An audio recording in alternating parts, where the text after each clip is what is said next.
Então, a pergunta é se há um jeito melhor do que ouvimos agora. Então, a gente começa com Mateus 6, 25 a 34 e quero que vocês leiam ah, e, se precisar, dar uma pausa aqui e ler os versículos no seu grupo e depois pode voltar.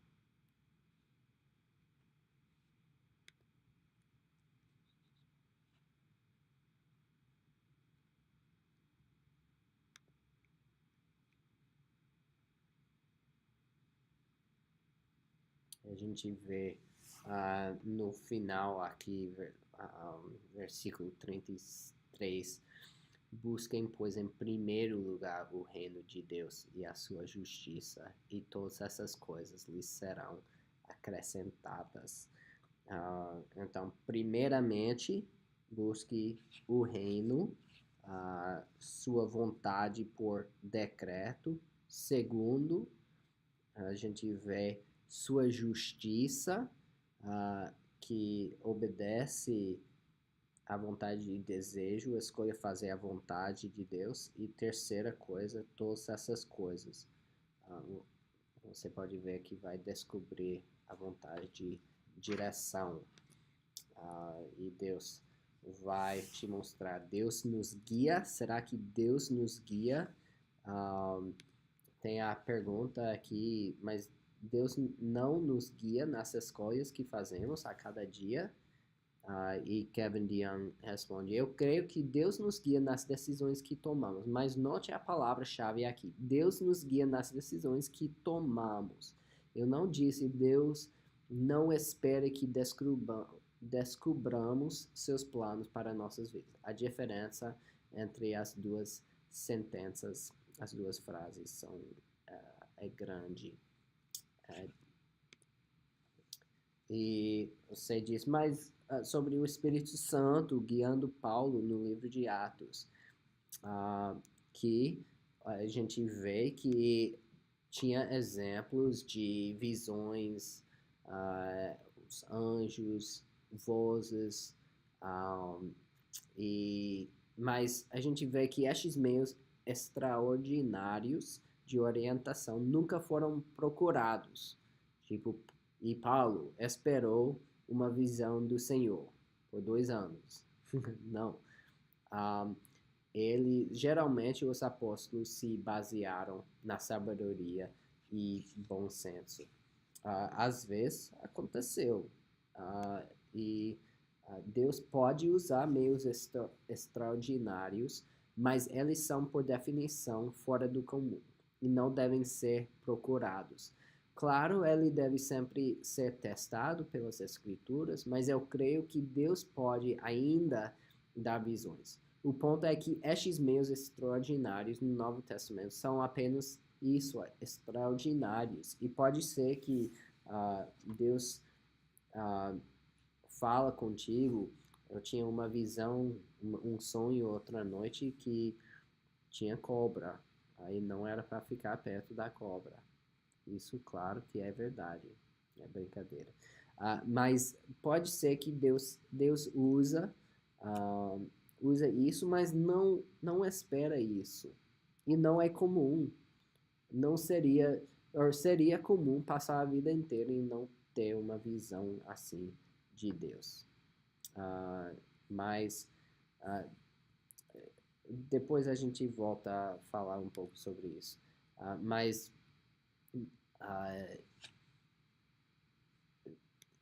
então, quais são as ferramentas de troca e como podemos usá-las? Primeiramente, abrir portas.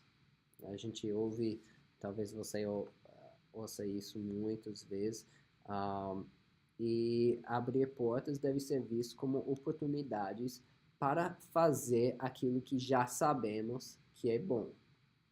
Então, não devemos usar a ausência de uma porta aberta como uma desculpa para a preguiça. Às vezes temos que bater. Então, talvez Deus quer que você seja pastor e Deus abre uma porta numa igreja. Aí você ora e vai pela porta até ele fechar. Mas pode ser que seus amigos te chamam para vender drogas, para ter uma renda boa, para dizimar bem, essas coisas. A porta está aberta, quer dizer que está certa? Não. Então tem que, só porque uma porta está aberta não quer dizer que devemos usar essa porta. Coloquei meu currículo na internet semana passada e ninguém me contratou. Deus não está abrindo portas. Talvez deve ligar e visitar umas empresas antes de culpar Deus por sua falta de trabalho. Então não usa esta desculpa de abrir portas para ser preguiçoso. E E também não devemos usar uma porta aberta como desculpa para qualquer ideia ruim que já tenhamos decidido a fazer. Né? Se meu casamento está mal e minha esposa quer que eu esteja em casa mais para resolver o problema, mas Deus abre uma porta para receber promoção que eu tenho que viajar 30 semanas por ano e eu esteja fora de casa mais do que nunca. Mas deve ser que Deus está me guiando, pois abriu a porta. Não, abriu a porta para você negar este trabalho, para mostrar à sua esposa que é importante. Uh, é mais importante estar com ela e trabalhar no casamento do que ter mais grana. Tem que pensar sobre o que é mais importante, mais grana ou seu relacionamento com a esposa. Tem outra ferramenta, a lã, que a gente vê com a história de Gideão, que botou a lã. Só que com essa história, primeiramente, é preferível prudência e boa definição de metas. Melhor, eu não vou tentar maratona em setembro, a não ser que corro a meio maratona em julho. Isso é para mostrar qual é a vontade de Deus. Eu vou ser aluno da faculdade de medicina se eu passar no Enem, se eu conseguir. Então, talvez assim pode ser lã, usar lã. O ponto da história de lã, de Gideão, é mostrar como o Gideão foi covarde naquele momento da sua vida espiritual. Então, Deus mostrou e ele ainda não confiou. Ele tinha que colocar a lã de novo. Então, nunca foi destinada a ser o método normativo para descobrir a vontade de Deus. Mas é interessante sobre as metas, como Deus pode usar. E tem a palavra. Há perigo em ler a Bíblia ao acaso, sem entender o contexto. Você pode achar que a Bíblia diz que ela, na verdade, nunca diz. Então, Deus muitas vezes nos providencia uma passagem bíblica que nos ajuda exatamente naquilo que precisamos para determinada ocasião. Mas o texto vai sempre dizer o que ele sempre significou. Então, tenha cuidado com isso. E tem impressões. Depois a gente vai voltar para a palavra e mostrar como Deus usa para entender mais porque realmente a palavra é muito boa entender a palavra, entender a vontade de Deus e não queremos só deixar no negativo. Só temos que ter cuidado em como usarmos a Bíblia para discernir a vontade de Deus. Número 4, impressões. Não há nada de errado com essa abordagem se o empurrão que sentimos é para fazer algo que já sabemos é bom, como dar um copo de água a um estranho em necessidade. Será que devemos cuidar das viúvas da igreja? Sim, a Bíblia já disse isso. Então já temos a impressão que deve fazer e a palavra de Deus nos apoia com isso e é bom seguir na frente que Deus está abrindo as portas. Agora, não confunda impressões certas com certas palavras do Senhor. Portanto, o problema com as impressões não é que elas são subjetivas, é assumir que elas vêm do Senhor. Se ocorre um pensamento ou impulso em sua mente, mesmo quando você está lendo as Escrituras, não se deve assumir que é uma voz do céu. Nem sempre é. Então, tem que ter cuidado com isso. Então, o que é o caminho da sabedoria? As ferramentas reais de troca. Número 1, a gente vai ter a escritura, como eu falei. É importante. Pode ver Romanos 12, 1 e 2. Portanto, irmãos, rogo-lhes pelas misericórdias de Deus que se ofereçam em sacrifício vivo, santo e agradável a Deus.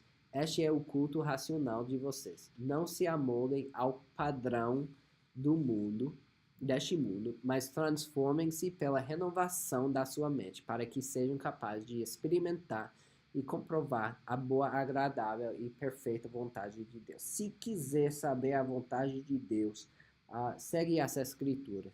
Se oferece a Deus. Deixe as escrituras transformarem sua mente para ser mais como Cristo, para seguir o padrão de Deus. Qual é a vontade de Deus para a sua vida? Lê o fruto do Espírito, que você se enche do Espírito Santo na sua vida, deixe controlar a sua vida. Você seja amável, mostrar amor, serve pessoas. Essas coisas, tudo está escrito na Bíblia. Lê o Sermão do Monte, Mateus 5 a 7. Perdoa. Né? Tem muitas coisas que estão na Bíblia, que é a vontade de Deus, precisamos seguir para nossas vidas. E eu acredito, se você está seguindo isso, seguindo a Escritura neste sentido, estes outros passos vão ser fáceis para você. Foram para mim, quando eu penso nas decisões grandes da minha vida, quando eu estava seguindo a palavra de Deus já na minha vida, essas decisões grandes foram fáceis. Ferramenta dos conselhos sábios. E temos versículos em Provérbios. Precisamos de conselheiros na nossa vida. Um mentor, talvez seja seu pastor, alguém mais velho do que você um pouco, que já passou por sua fase da vida. Isso é ótimo. Até hoje de manhã eu estava falando com meu irmão sobre o mentor dele e a importância disso na vida. Alguém que dá esse conselho. Provérbios 1:5, se o sábio lhes der ouvidos, aumentará seu conhecimento. E quem tem discernimento obterá orientação. 12:15, o sábio ouve os conselhos. 15:22, os planos fracassam por falta de conselho, mas são bem-sucedidos quando há muitos conselheiros. E conselheiros bons, viu? Ouça conselhos e aceite instruções e acabará sendo sábio. Então, você pode ver a importância disso. E pode ver a importância de oração. Entendimento ao estudar a palavra de Deus vai te guiar na sua oração. Sabedoria ao obedecer a palavra de Deus. E orar por aquilo que já sabemos que é a vontade de Deus.